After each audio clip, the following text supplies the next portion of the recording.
Hi, I'm Amanda Soper, and I'm doing my research capstone paper on concussion awareness. This is for Cindy Tanis's class, PE 589, in Fall 1, 2017. The purpose of this study was to investigate concussion awareness programs in the high school athletes' knowledge of symptoms and return to play policies. The central research questions that the study examines were: 1. What are the participants' levels of understanding of concussion symptoms? 2. What are the participants' levels of understanding of return to play policies? 3. What is California's high school return to play policies after suffering a concussion? 4. What are the concussion programs offered at the participants' high school? And lastly, what is the influence of concussion education and awareness towards concussion prevention? My faith, values, and beliefs, they led me to research about concussion awareness and concussion education because of the personal effect that it's had on my life, and more specifically, after watching the movie Concussion with Will Smith, I was really able to see a new light to concussions and see the horrible impact that concussions have long term, not necessarily short term. And then after doing research, I found that they've been researched for a long time, but that the results vary. And as a coach myself, I want to be able to protect my athletes and my future athletes and make sure that they're safe. And by valuing their student athletes' wellness and abilities, if that begins by monitoring and understanding the athlete and having them understand the seriousness of concussions. Baseline testing in athletes, it's usually an understanding of the athlete's memory functions and monitoring standards, so that when they do suffer a concussion, the baseline testing allows for the physicians and the coaches to test if they suffered a concussion or if they understand the symptoms.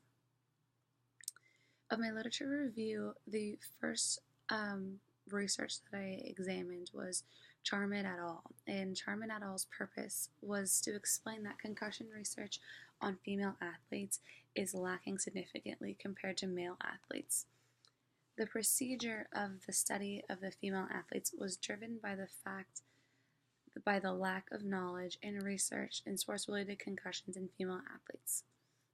Despite the increased number of post-concussion symptoms and longer rehabilitation time for female athletes, the evidence is very minimal of concussions in female athletes. The participants of Charman et al.'s research was two groups of females. One group had 10 athletes who suffered sports-related concussions 7 months or more before the testing, and the other group was the control group and the females who had never suffered a concussion. These females were ages 16 to 21 years old. The methods used to test the female athletes after suffering concussion were MR imaging, MR spectroscopy, and diffusion tensor imagery. The results of the different tests, they showed that there was no significant difference between the control group or the test subjects of the females in the MR spectroscopy. For the diffuser tensor imaging, there was no specific cluster differences found in the different hemispheres of the brain of both groups. However, the levels of the MD between the control and the concussed groups, they were different on the scan, and that there was more activity throughout the middle of the brain's subdivisions in the concussed athletes. This is applicable to the concussion awareness study because this research relates to the proposed research purpose statement that addresses that concussions, they affect high school female athletes differently than male athletes, and that shows that sports like football are not the only sports that should be studied or educated, and that those athletes shouldn't be the ones educated on concussions and protocols. The next literature review was with Stein et al., and his purpose was to identify the concerns of athletes with concussions. The research procedure he gathered through surveys and questionnaires. And the participants, they were all athletes with concussions, 121 participants, ages 8 to 18, who sustained a sports-related concussion. The method of how he gained this information is through questionnaires that were in a clinic waiting room before a visit with a physician. The cross-sectional surveys were presented to the athletes to evaluate a sports-related concussion during an 8-month period. And the study questions they asked were about age, sex, sport played, and the time of the current injury, the history of the previous concussion, and known contacts with concussion. It's a subjective report of the worst aspects of concussion. The result was that healthcare providers, coaches, and the athletic administration should not underestimate the degree of the symptom or the loss of activities that affect young athletes. This is applicable to the concussion awareness study because of the negative effects of concussions that must be eliminated to decrease further brain damage in high school adolescents. The last literature review is Russell's et al. Research. His research purpose was to explore the relationship between concussion and academic performances in students grade 9 through 12. His procedure was to conduct research. Study designs were used in pre-concussion and post-concussion period, and in addition, the data was collected for the Health Policy Center to compare enrollment status, class courses, graduation status, and if they are registered at a public, private, or homeschooled. The participants in the study were students ages 9 through 12 that had received a physician-diagnosed concussion in the academic school year 2005 to 2006 and 2010 to 2011. The methods used was that researchers weighed the core classes and the participants' GPA at the end of the academic year. The results were then based off the end of the GPA from the year prior to the concussion and the year of the GPA in the end of the year of the same year the concussion was suffered. The results of this showed that 2,700 participants ages 14 to 18 concluded that both concussed and non-concussed students had a lower adjusted GPA over time, that those who sustained a concussion did not have significant lower GPA. There was no relation. It is applicable to the study of concussion awareness because the source in the data is pertinent to concussion awareness researches because it shows a limitation of research selected bias and is a guide to implement education programs. The methodology of this concussion awareness program. The purpose of this study was to investigate concussion awareness programs in the high school athletes' knowledge of symptoms and return to play procedures. The procedure of the study started with a pencil and pen and paper survey given to 10 different participants. The participants were recruited based on the target sports of interest: boys volleyball, boys football, and girls volleyball. They were asked to volunteer and were given a consent form. Their survey took about 10 to 15 minutes to complete. Both male and female students were in ages 14 to 18, grades 9 through 12. The female athletes from both schools, they both participated in volleyball, and the male athletes from Novel High School were football participants, and Blue High School, the participants were from the boys volleyball team. Both high schools were located in Southern California under the CIF regulations. The methods of the concussion awareness survey resulted in the first section asked demographic questions. It was to gain an understanding of their background items and ask questions about age, the high school they attend, gender, and the sport that they play. There were 4 demographic questions, and the second section included Likert scales, open-ended questions, and written response questions.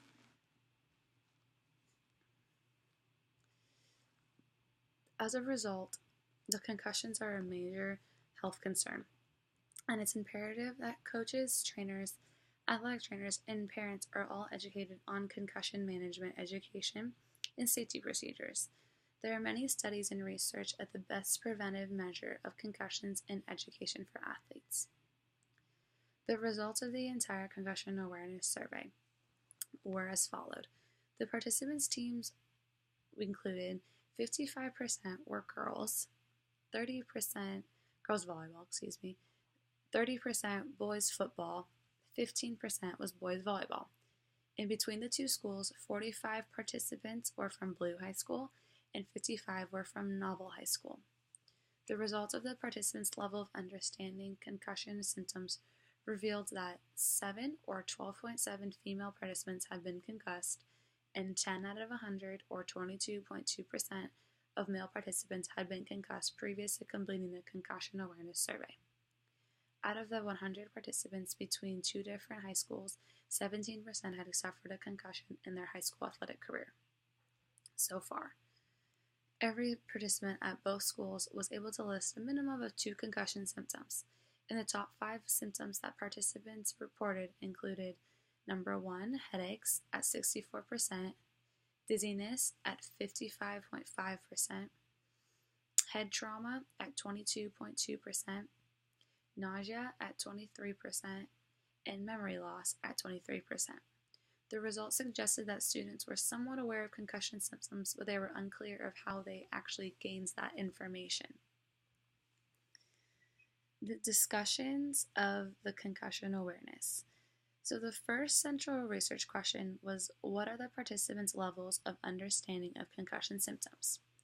It showed that high school athletes are aware of a few concussive symptoms, like we noted, such as headaches, dizziness, head trauma, nausea, and memory loss.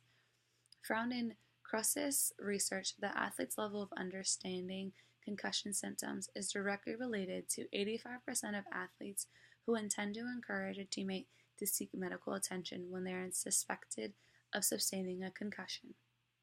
The research from the Concussion Awareness Survey suggests that participants were inadequately educated on concussions. In comparison, Russell et al. He researched and found that there was no connection between concussions and lower GPAs. His research opposed the survey data collected because concussion education programs are important, and concussions have been found to cause head trauma. However, although his research opposes this theory since GPA levels were unaffected. He did also conclude, though, that concussion symptoms are, as we have listed, in addition to loss of balance, confusion, and disturbance in vision and concentration, which was similar to the concussion awareness survey results from the participants. The second central research question, what are the participants' levels of understanding of return to play policy? They proved that the participants did not have a clear understanding of their high school or the CIF's return to play policy. The participants had a variety of responses about their return to play policy, such as they had no idea what an acceptable return time was, or whenever the doctor says so. Riviere et al. It discussed how improper return to play is imperative to learn as a coach and to teach athletes. When coaches are unaware of the proper return to play period, the injuries can be more detrimental to the athlete. The third central research question, what is California's high school return to play policy after suffering a concussion, was very similar to the second central research question. However, CIF has a specific return to play policies that can affect high schools in Southern California. About half of the participants could not identify the CIF return to play policy rule, and they were unsure of what their school's policy was. In addition, half the participants did receive a handout and waiver informing them of the CIF concussion policy. There are about 300,000 head injuries in high school athletics nationwide, and CIF, and with additional concussion waivers to schools' waivers, want to limit those numbers and decrease them as years go on. Adolescent high school students are at a higher risk of injury, and it's important to educate high school athletes so they can prevent concussions and be prepared if they do suffer concussion injuries. The fourth central research question, what are the concussion programs offered at the participants' high school? And the fifth question, what is the influence of concussion education and awareness towards concussion prevention, are very similar, and they varied at both Blue and Novel High School. The participants at both high schools, they were uncertain if they received a waiver or information on the concussion policy in their school. Those that did know that they received a waiver was either from their coach or from their ASB agenda book. The majority of the participants were unaware of a concussion education program or what truly was a concussion before becoming a part of their team in either the football or volleyball team. Surveys, they've been a sufficient method to gain information from high school athletes in regards to concussion. Courier and Tripp, they studied schools in Florida that showed that 54% of athletes received concussion education from parents and that 60% were presented formal education programs, and that athletes who did not have, and I'm sorry, without that proper education program, athletes did not have a clear understanding of concussions.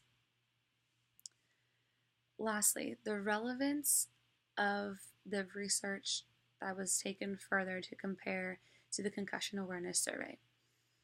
A relevant article about concussions, it characterized an alternation in brain function from force or trauma with results in change of mental status, level of consciousness, and cognitive functions.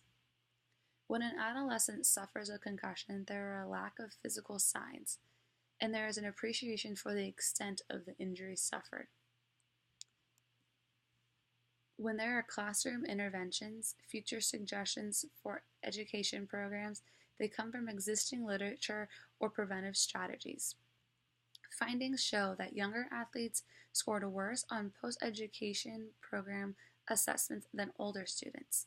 Athletes under the age of 14, they experience different symptoms than adults, and that affect them physically, cognitively, maturity, and protective abilities are all affected. This is from Karen et al. In their research, they highlighted the importance of evaluating and managing youth and adult concussions differently because everyone suffers a concussion differently. They recommend creating concussion education programs and assessing groups based off of age to see a consistent action cycle in concussion programs. If the concussion study was repeated, new research questions that would be used would be 1. What type of education programs have been developed at your high school to disseminate concussion information? 2. What was the content of the concussion education program? 3. Would you be more likely or less likely to report a concussion injury in your high school? And number 4, would you be more likely or less likely to report a concussion injury to help a teammate report their injury? The researchers revised made to the Concussion Awareness Survey. The data gained would be from a smaller group by using interview questions so that the research had more personal and more precise answers versus the Likert scale questions. There would be more information on the participants' knowledge of concussion and the education of concussions. And some limitations of the study next time would be to avoid the time-consuming hand tallying and the survey with 100 participants, maybe fewer participants or a different tallying procedure to document information. And information was stalled somewhat because of one of the teams who participated, they didn't effectively turn in their survey. So as a result, concussion awareness programs, they definitely are detrimental, that people and athletes need to be educated at the high school level or even before, because if they're unaware of what a concussion is, then they're unaware of how to deal with a concussion or how to address an injury to a concussion, or they could just keep playing on a concussion. So it's important, although that there are studies that prove that there is no connection between concussions and brain trauma, it is vital that high school athletes are educated. And so as a coach, athletic director, athletic trainer, or a parent, that we educate our athletes on concussion awareness, concussion education programs, concussion symptoms, and return to play policies. Thank you.